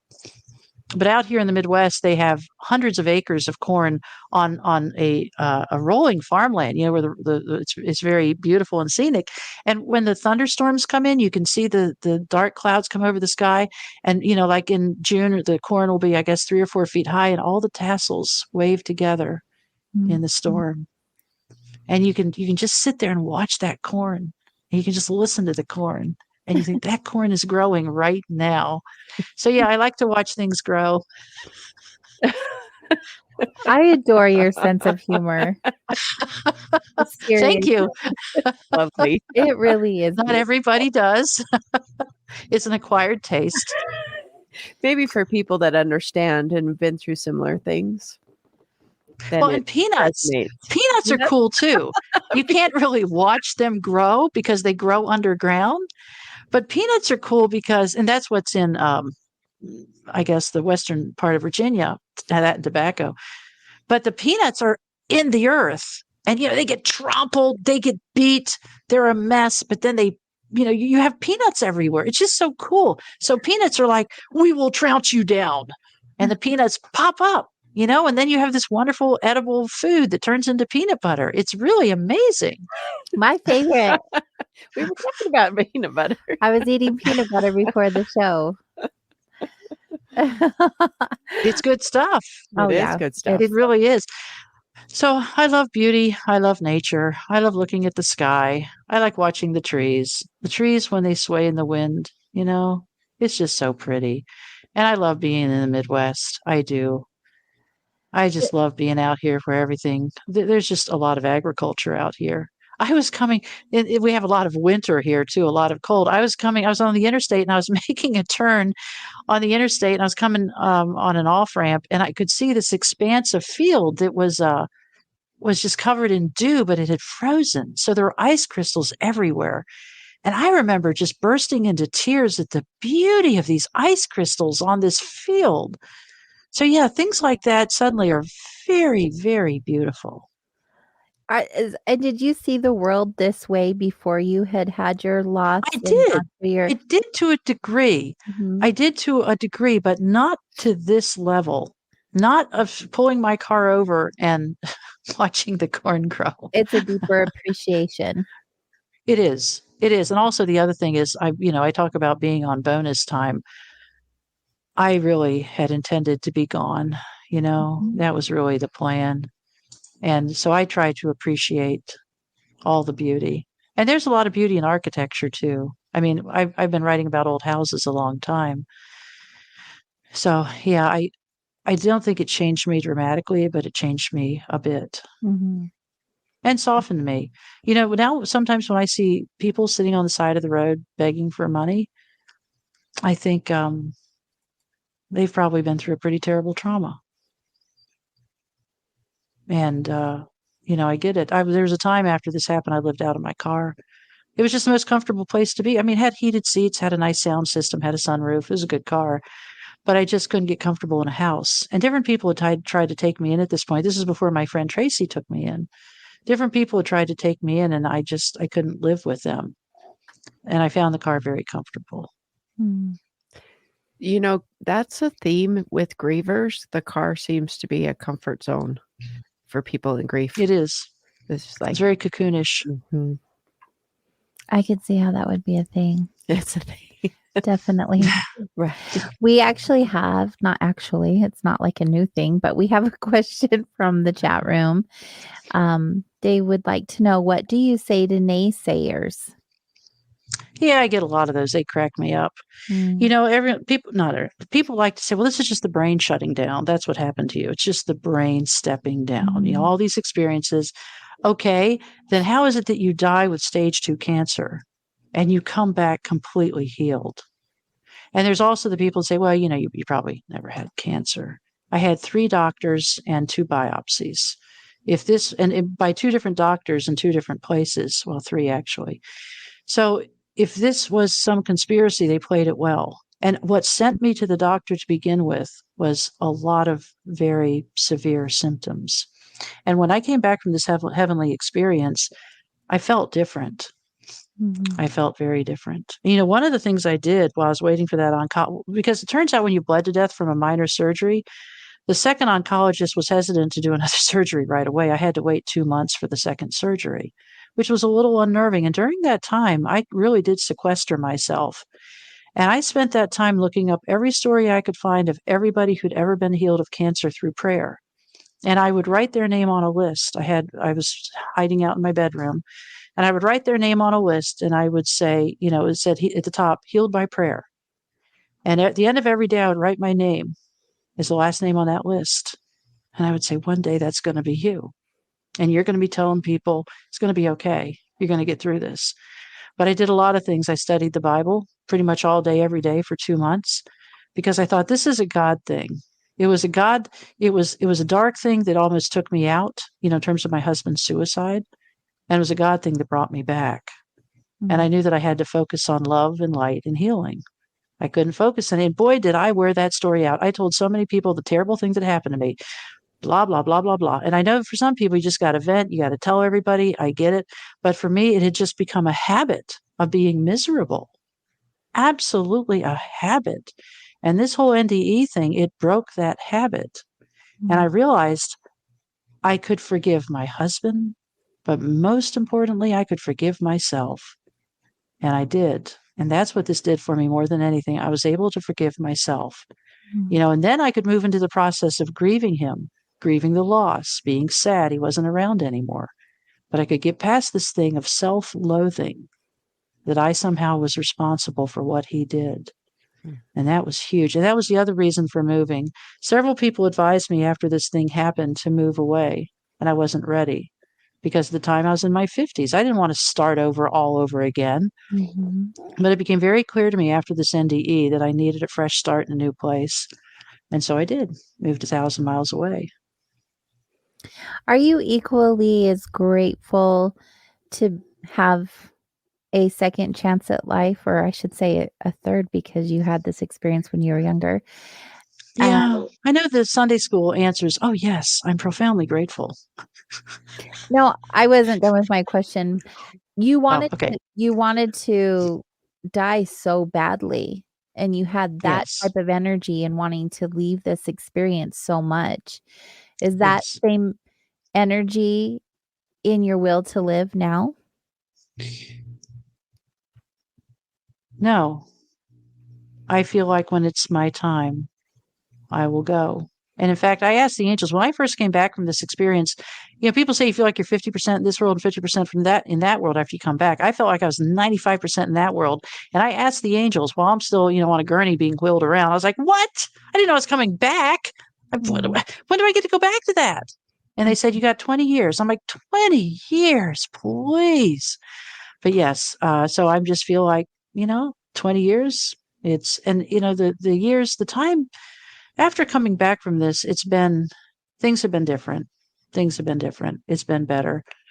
And my number one goal in writing that book, because I don't like writing books. That was actually my 10th book. 9 are on houses. Kind of a switch in genres. Definitely. Was to be a comfort to others. One, to let people know when we die, not only do we go on, but our loved ones are having a great time. They are having a great time. A friend of mine, her name is Ellen, who's also had a profound NDE. She says she can't go to a funeral without looking towards the person, up in the casket and saying, "You lucky duck, you." So I agree with that. it's true. Natalie, the suicidal ideation went away. Oh, go ahead. That's I was just going to say that went away. Yeah. Right. I mean, that's a demon in all of itself, right? Right. Very much so. Absolutely. They're just such big traumatic experiences, and for you to be on the other side of those with such candor and humor is beautiful and appreciated. I think it's so important for us to talk about the experiences we have in life. I mean, that's why we have the show, but also to help each other, because there's someone out there who is suffering in the way that you were. Yeah. And it offers them hope and yes. what other positive experience that they could see for themselves in the future. Yes. So you wrote a book about your experience. Tell us about I did. Remembering the Life, How Dying Saved My Life. Is it the story of your experience in full detail? And what made you want to write the book? Nothing made me want to write the book. In fact, I protested and said, this is a great experience. I'm grateful for it. One of the things I sold was my car. I had bought a brand new red Camry with a panoramic roof and a V6 and 8-speed transmission and 301 horses under the hood. I had a lot of fun with that car. And after I came back from this, I ditched the car and I bought a Prius C that does 0 to 60 in about a day and a half. So a lot of things changed. Anyway. You slowed down. I slowed down. Everything did shift, but there was a question in there. Could you repeat your question? What was your intention in writing the book? Oh, the book. It's all coming back, the book. See, I keep a notepad here so I won't forget questions, but I forgot to write it on the notepad. So there's that. So human. I know. Oops. I really didn't want to write a book. I've written 10 books. I wrote one book that took me 6 years of research. Oh my gosh. I felt very much like I was supposed to write a book. A lot of different people have had NDEs. And so they kind of come at it from different angles. Mm-hmm. But I was a writer. I'd been a reporter. I'd written a bunch of books, written a bunch of magazine articles, written a bunch of newspaper articles. I'd written for everything imaginable. So one profound experience that happened was about 6 months after my NDE. I was sitting in a little church in a little town in the Midwest, a little tiny historic church.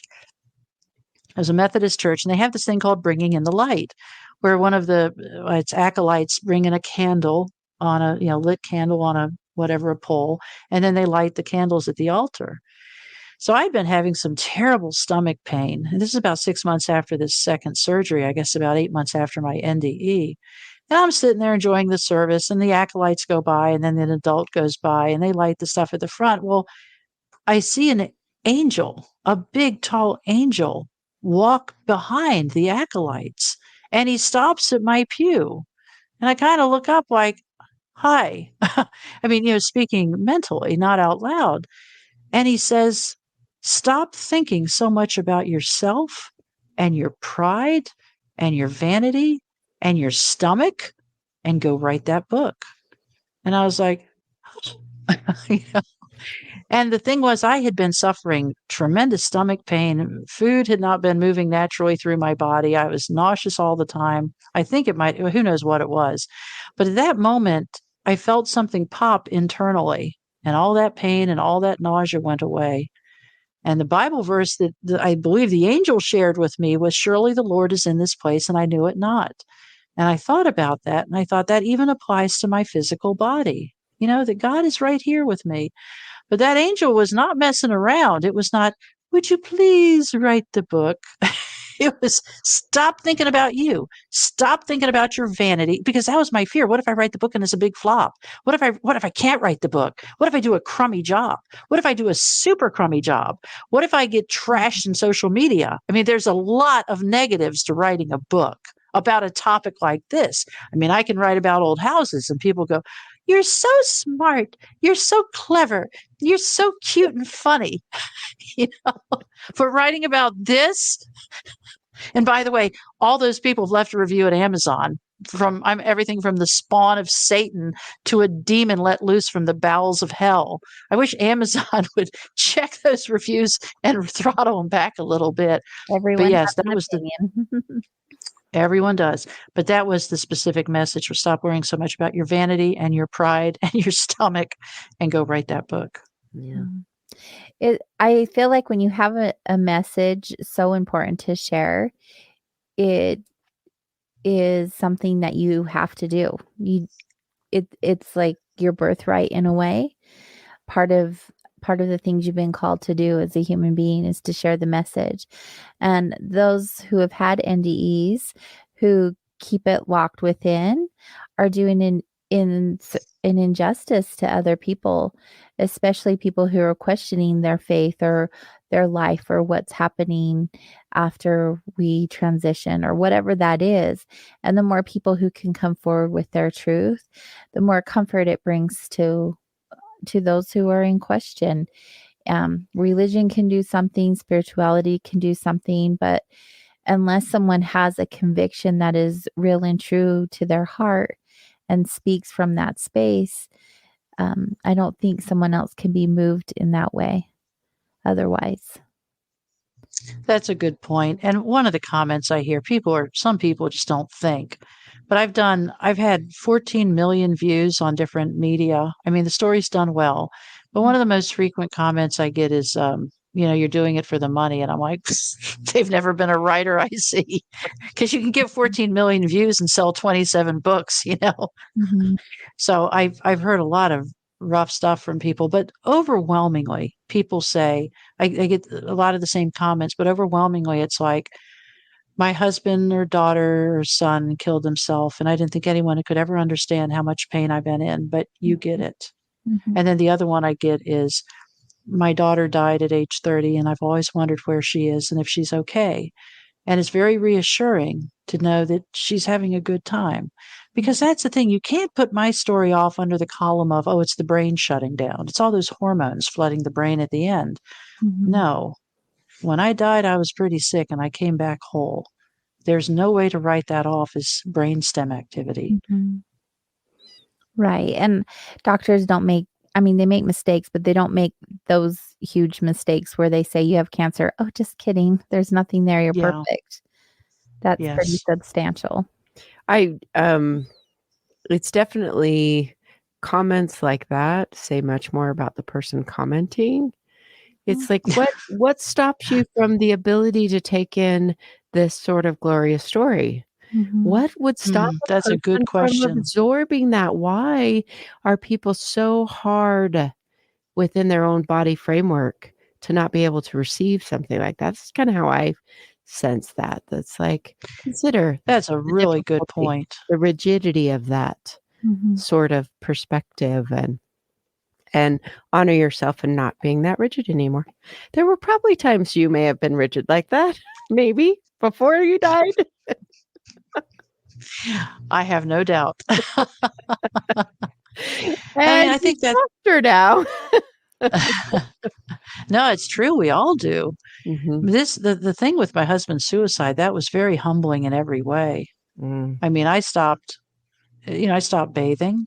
I stopped eating. I lost a tremendous amount of weight. In fact, that woman who stopped by my house with the Rice Krispie treats, after we had talked a little bit about our shared trauma, she looked at me and she said, "You look awfully thin. Are you eating?" And I said, "No, I just feel sick to my stomach all the time." And I was living on those not energy drinks, those liquid drinks they give for old folks.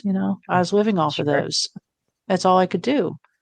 And this young woman, she said, "I always make too much dinner every night for my family." She said, "So I will bring you a tray every night until you're able to start eating again and able to start cooking again." And she did. For 6 weeks, every night at dinner time, she toddled across the street with this beautiful Tupperware tray with the 5 little compartments, and even had it, dessert and bread and everything in it. And she did that for weeks. And, the first time she presented that tray, I could hardly believe she'd done it, because people will say, "Let me know if there's anything you can do. Let me know if there's anything." Don't ever say that. Don't ever say that to somebody. Say something like, "Look, I'm coming by Tuesday to take the dog out for a walk. Is that okay? I'm going to come by Wednesday night with a casserole for you. Is that okay?" Don't say, "What can I do?" So I love this that you woman brought did this that for up, 6 because weeks. we don't ask for help. We're not going to call someone in that space we're in and say, "Hey, can you come over and help me?" No. Right. You can barely brush your teeth. Oh, I did that too. I gave up on that, because if you're going to be dead soon, who cares about dental hygiene? Right. You might as well. You're just waiting to die. You are. And people don't get that. If you've been there, then you do understand going into a holding zone. I'm just waiting for my body to stop functioning. Yeah, you are. And people say, "Oh, this is the one that sets my hair on fire. You're so strong. You're so strong." No, I'm not. No. I may be resilient, like that clown, the inflatable clown you punch in the nose and it goes down and pops back up. Maybe. I'm resilient, maybe, but I'm sure not strong. And when people would say that, I just would want to grab them and slap them. What are my options? I'm not strong. What are your options when your whole world crumbles? Well, just keep going. I find so often, having done this work in grief and having my own grief journey myself, you just have no comprehension unless you've done it. Nobody can comprehend the depths that grief takes you to if you haven't lost the person, because there's not that void. We fall into the hole that the people leave. I'm going to write that one down. That was a really good quotable one. Well, I have this thing I shared with some friends, that when I would get to the point, like you say, that you wake up and you can't put your feet on the floor, you can't get out of bed. No. You can't go eat. You can't brush your teeth. You can't change your socks. You can't do anything. I would do this thing that I'd say, "Okay, at the count of 5, put your feet on the floor." So I would count to 5 and I go 1, 2, 3, 4, 5, and I put my feet on the floor. It's like, "Yay, you did that." And now I say the count of 5, stand up. 1, 2, 3, 4, 5, stand up. And I would. And then I'd march myself into the bathroom, and then the teeth brush. I mean, before this, I flossed, I water picked, I had the power brush. After this, I was a zip, zip. Okay, we're done. Yeah, you get messed up. Everything. And eating is a nuisance. You're like, "I just drank half a protein shake. Will you leave me alone? It's been 36 hours. I'm quite sure I don't need any more." And then the worst is, I dropped 35 or 40 pounds, and I was cadaverously thin. And people come up to you and they go, "Oh, you look so good." And you're like, "Well, Okay. What is wrong? I've never seen you so thin. That's because I haven't eaten in 14 days. It's not good. Right. I faint when I stand up. I see stars when I lie down. Yeah, this is not good. I have honestly learned when I see somebody who's lost a tremendous amount of weight, I never, ever, ever say, you look so good. Sometimes if I know them well, I'll say, hey, are you doing okay? Mm-hmm. But I never, ever say to somebody who's lost a lot of weight, you look great. Conditioning. Isn't it awesome? Oh, it's so true. The laugh. I just can't get over the laugh. It's so good. It's what gets us through is this ability to laugh through it. Oh, and the gallows humor. I will not share the things I have said with my friends who are suicide widows, but it's dark. Oh, yes. That's definitely, that was Monday. So my group was just on Monday, and there was one woman there she has pretty new. It's been 5 months since her daughter died. And she's like, oh, this is lovely. I'm being entertained, because there was a lot of dark humor going around in the room, but it's so healing. I find it so profound to have people that have shared experience get together, be free, free to talk and not have that reverb that happens from people that don't understand. It's very true. Powerful to be able to come together. And I'm glad that this reaffirms in what I'm doing, and how, even though people say that, it's just really, it's difficult to connect with people that didn't have the support, that didn't have that. I didn't realize that bereavement groups just were not that common. I mean, it's like 3 a week, 2 a week for me. I do it all the time. So to me, it's really common to have a bereavement group because it's part of the work that I do. But I find that there's just not enough of that throughout the country available. There's not. And we have to figure out how to help suicide widows. I'm in a Facebook group of suicide widows, and those women have saved my soul, saved my life, saved me. But do you know, in that group of, I think it's 1,300 women, we've already lost 3 women to suicide. The odds of a suicide survivor ending their own life are 12 to 48 times greater than that of the average person. So if you want to identify, and suicide prevention, that stuff sets my hair on fire. If you want to identify a risk group, find somebody who's lost their spouse or a child to suicide. That's your risk group. Right. Because as I just said, they're 12 to 48 times more likely to end their own life. Correct. And if you ask a suicide survivor if you thought about suicide and they say no, I'd say there's a pretty good chance they're not telling you the truth. Right. And in my own life, my mental health worker would say, are you at risk of suicide? And I would say, no, ma'am, not me. Because I know if you say yes, off you go. Right. So, instead of isolating people who've lost somebody to suicide, we need to, surround them with love and comfort and casseroles and say, I want to help you. I don't want to lose you too. But every time I hear somebody bring up suicide prevention, I think is, how dare you? Because what I hear is there's something more you coulda, shoulda, woulda done. Correct. If only he had somebody to reach out to. If only he had a friend he could call. If only there was somebody that could have helped him through this dark time, he would still be alive. No, no, no, no. Right. And it's very unfair to say that stuff to the survivors. I know. Unfortunately, there are I don't know about unfortunately, that may or may not be the right word, but there are a lot of times survivors will go in to the prevention mode because they're so wrecked. And in some ways it's a distraction from the grief. So they're like, let's save other people. But I know that's very common. I've had conversations with suicide survivors about that particularly. I'll open up the conversation about suicide prevention because I feel like it gives them the same thing that you just said, as if they didn't do everything they thought of possible to stop their loved one from going through with it. It's painful. So very painful. Can I switch gears a little bit? Of course. The Indies are my jam, Rosemary. Pardon me? They're NDEs. NDEs are my jam. Yes. They're my favorite thing to talk about. I've experienced an NDE myself, but I love hearing everyone's experiences. There's so many similarities, yet they are so different. After your NDE and even to this day, do you still have communications with the angels that supported you through your healing process? Yes, I do.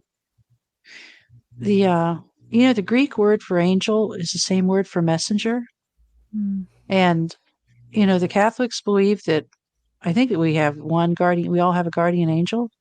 I think we have sometimes more. Yes. The stories of angels are so prevalent. Do you know the first person in the Bible to see an angel was Hagar?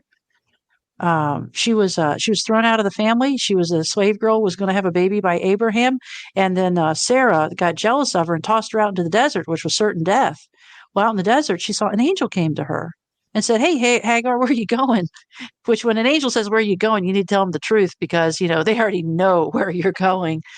But I love that it was a woman that was the first one to see an angel in the Bible. Just love that. And a woman who'd been rejected by her family, by the way. A woman didn't have anybody else, rejected by the people supposed to love her. But yes, to answer your question, I have a list that I keep on my phone, and I type it up about once every 2 months of impossible things that could only be described to angels. Like I know one day I was driving around somewhere in my little town in the Midwest, and I just felt very lonely.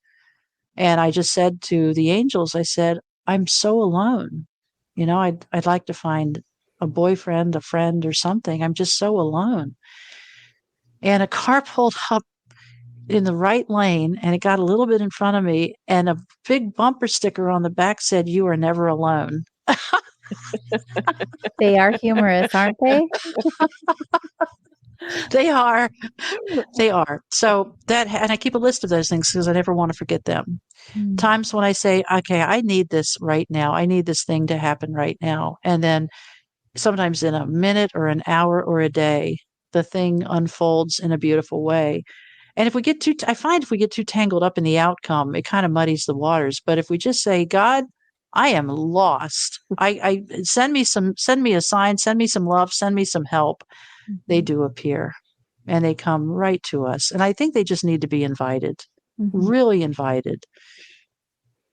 Always had the understanding that angels are always on a standby around us, but they have to be asked for the assistance to show up. They very I think much that want is very to true. support us and assist us in any way they can. But also that communication from us directly is needed. They need to know how they can show up and how they can communicate with us. I think that is so accurate. And there have just been so many experiences where impossible things happen. And that's what my list is when I've turned to the angels and said, I need this thing. And then it happens.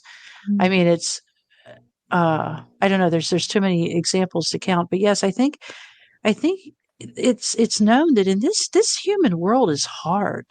And the more sensitive and more empathic you are, the harder it is.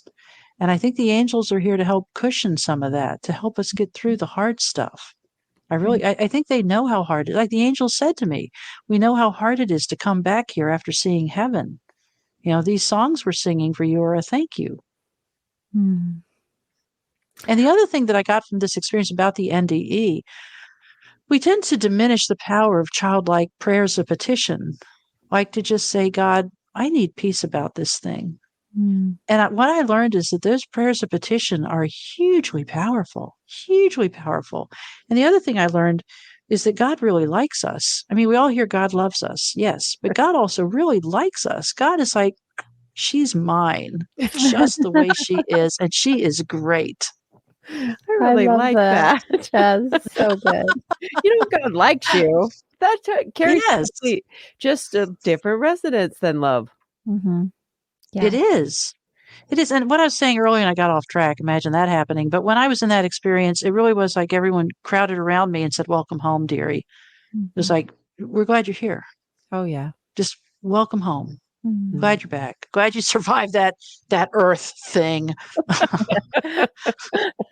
No wonder it's a party when you go back home. You made it. You did Oh my gosh. And all that, just as my friend Dale says, you got evicted from heaven. So, not you, Missy. You're going back. No. I really felt like I found my people. And, since coming back, I've met a lot of people. I've met a lot of wonderful people. It was pretty dramatic to sell everything and move 1,000 miles away. In fact, one of my very dear friends, when I was selling off everything, I sold everything. I called it the I'm Not Dead Yet estate sale. And one of my friends called me up and she said, are you getting ready to off yourself because you're getting rid of everything? She said the car was the last straw. So, and the other thing that happened, I put my house after I sold everything. I put my house on the market in Virginia. Put my house on the market, and the realtor left. And 2 hours later, there was a knock at the door. And this is years ago. This is 5 years ago now. There was a knock at the door, and my neighbor came over and he said, "I want to buy your house." I'm like, okay. Let me call the realtor. And he bought the house. He actually bought the house and closed pretty quickly. And do you know, I guess it was about 4 weeks, the sale was pending as they waited for the financing and stuff to go through. Not one other person called about the house, inquired about the house, or came to see the house. Wow. So, everything worked out perfectly for you. It's all in this symmetry. It did. It's so good. It did. Rosemary, it has been a complete joy to have you join us tonight and share your human experiences and your humor. It just gives us a beautiful platform for us to be open and authentic and sharing our own personal stories and even laughing about them at times, because being a human is hilarious. Can be, because the joke. It's a big joke. Don't take it too serious. Yes. Yeah. That is exactly correct. And to our listeners, make sure you visit Rosemary's webpage, temporarydeath.com. You can contact Rose. You can buy her book, Remembering the Light, How Dying Saved My Life. So good, Rosemary. Thank you again for spending time with us. It's been awesome to have you. Thank you very much. And to all of our listeners, thank you for spending time with us too. We couldn't be here without you. We're so grateful every week to be able to have this platform to share authentically and beautiful stories like Rosemary did with us tonight. So be brave and share yours with each other. It's how we help each other out. Until next week, be good to yourself and be good to each other. We'll see you then. And have a good one.